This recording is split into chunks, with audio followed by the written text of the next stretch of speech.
Magandang araw mga ka-good news. Merong kumakalat ngayon sa social media na balita tungkol sa mahina pala ang puwersa ng Chinese military.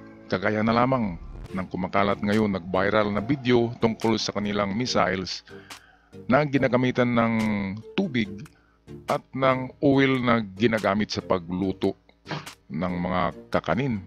Atin panoorin ang video. The headlines they like. Headlines like, the PLA remains a powerful force. China has more warships than the US. China has the world's largest navy. You get the drift. This is what they've been selling the world. This is the perception that they've built, painstakingly projecting the PLA as a powerful force. Ito pala ang pinoproject ng Chinese military ng gobyerno ng China na powerful ang kanilang army sa buong mundo. Kaya gumagawa sila ng mga propaganda videos na kunwari daw ay marami silang pangdigmang barko, maraming modernong eroplano, maraming modernong kasangkapan, mga kagamitan panggera, mga armas. Yun pala ay, nako, kawawa tong mga Chinese na to kapag nagkagera. And since China has not fought a war in 45 years, we haven't really seen proof of this power. We've not seen them in action. We just have to take their word for it. And the videos that they serve. Ito mga ka-good news, missile fuel used to cook food. Yan, dahil shortage na sila sa fuel para sa mga rockets. Hinahaluan na nila ito ng oil na pangluto. At hindi lang used oil ha, hindi yung bagong galing pa sa lalagyan. Used cooking oil inhalo sa fuel ng rocket ng missile. Paano yan naabot doon sa target niya? Yang mangyari niyan, babalik yan, babagsak yan doon sa China pa rin. At hindi yan naabot yung mga sinasabi nila na ballistic missile na aabot daw sa Amerika. Nako, used cooking oil, paano yan makarating doon? Nako, tsikwa naman. Like this one, take a look. Ito, panoorin nyo, mga ka-good news.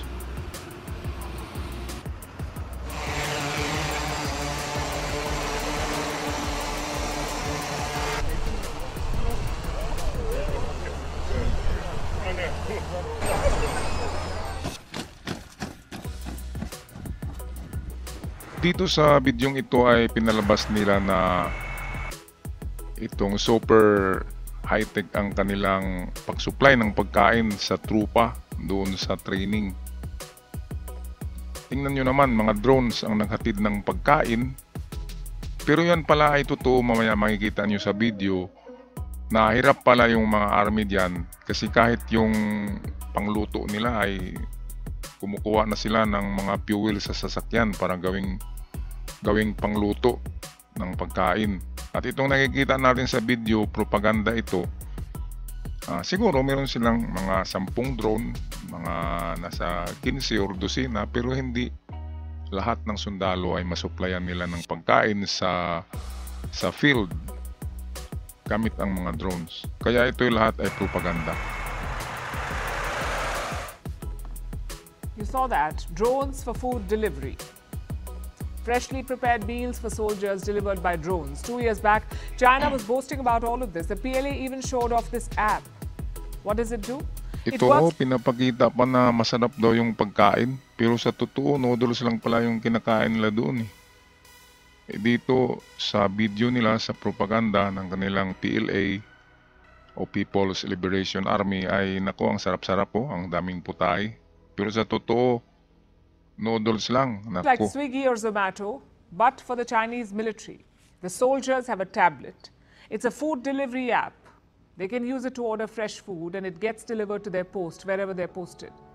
Or does it? Is this all part of Chinese propaganda? They want the world to believe that theirs is the best equipped force and that there's... Ayan, yan ang Chinese propaganda na sila daw yung pinaka malakas na equipped force ng military sa buong mundo. Kaya kawawa ito kapag nagkatotohanan na ay wala talagang ito panalo sa Amerika. Lalo na kung kontrahin niya ang Indonesia, Malaysia kasama ang Brunei, lagot na siya doon. Napakayaman ng mga bansa yun.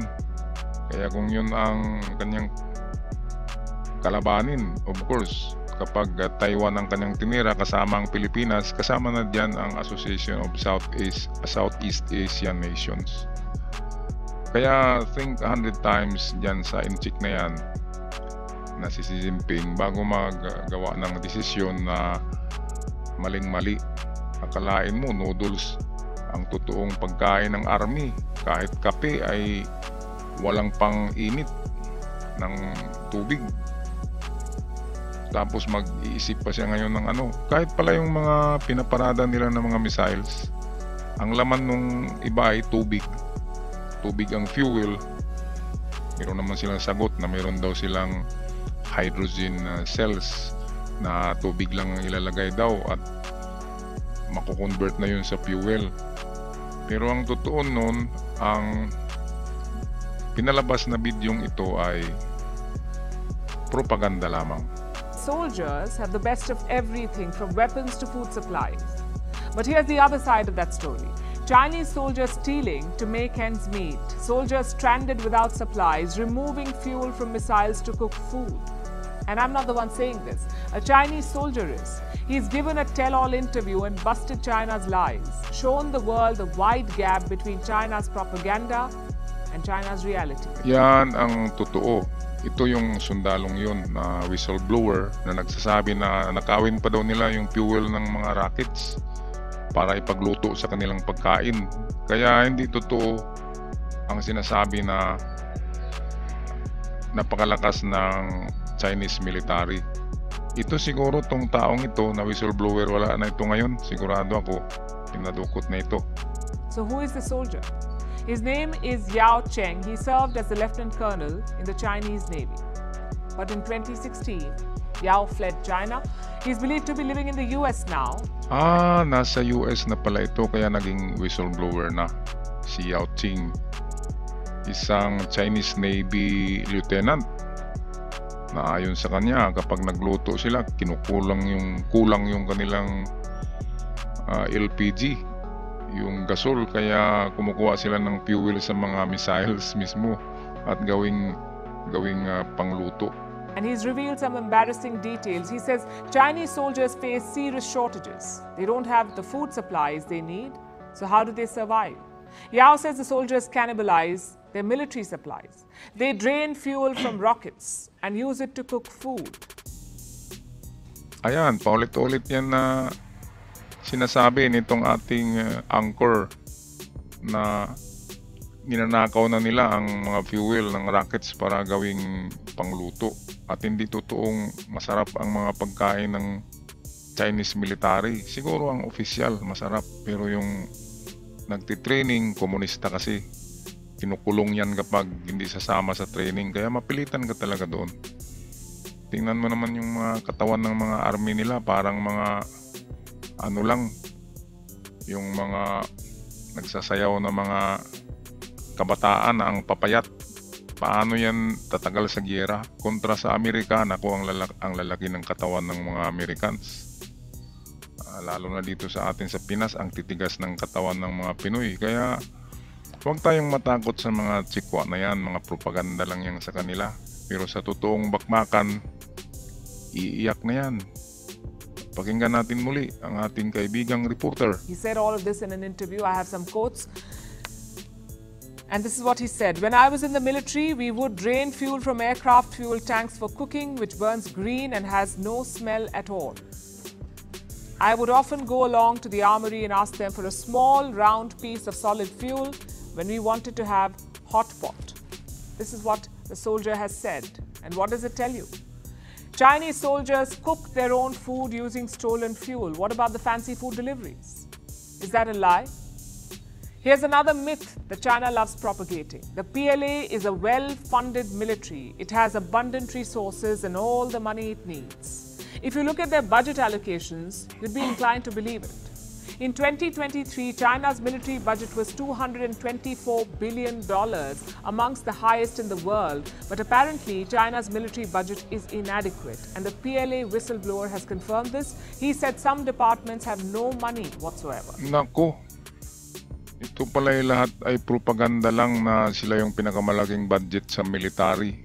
Siguro ang ibang armas dyan, karton na lang yan o kahoy. Yung mga dala-dala dyan.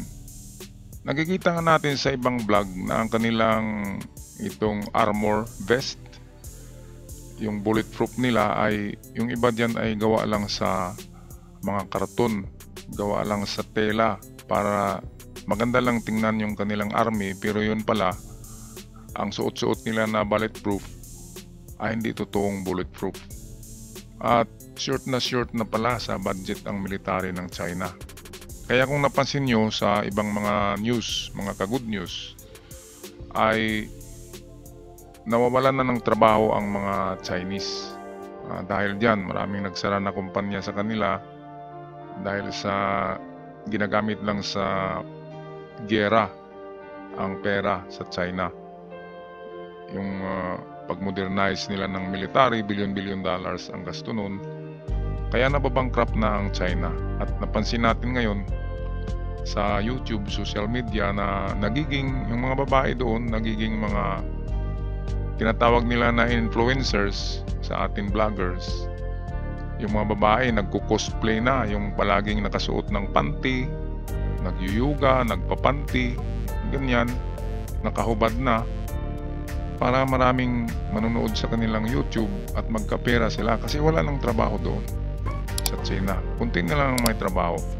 Kaya darating ang panahon na kawawa talaga yung China na yan kung inaatupag nila ay ang pag-modernize ng kanilang sandataang lakas. Dapat inatupag nila ang paggawa ng mga noodles, ng masasarap na mga pagkain kasi yan kasi ang kanilang forte. Yan sila magaling sa pagluto ng Chinese cuisine, ng mga recipe na Chinese. Masarap silang magluto ng mga ganyan. Kaya dapat dyan sila focus sa negosyo, hindi ang gera. Okay, so yan lang ang ating reaksyon ngayon, mga ka-good news sa video tungkol dito sa Chinese military na propaganda lang pala ito. Kaya wag kayong mag-worry, kayang-kaya natin to, mga ka-good news. Hanggang sa muli, paalam, God bless you all.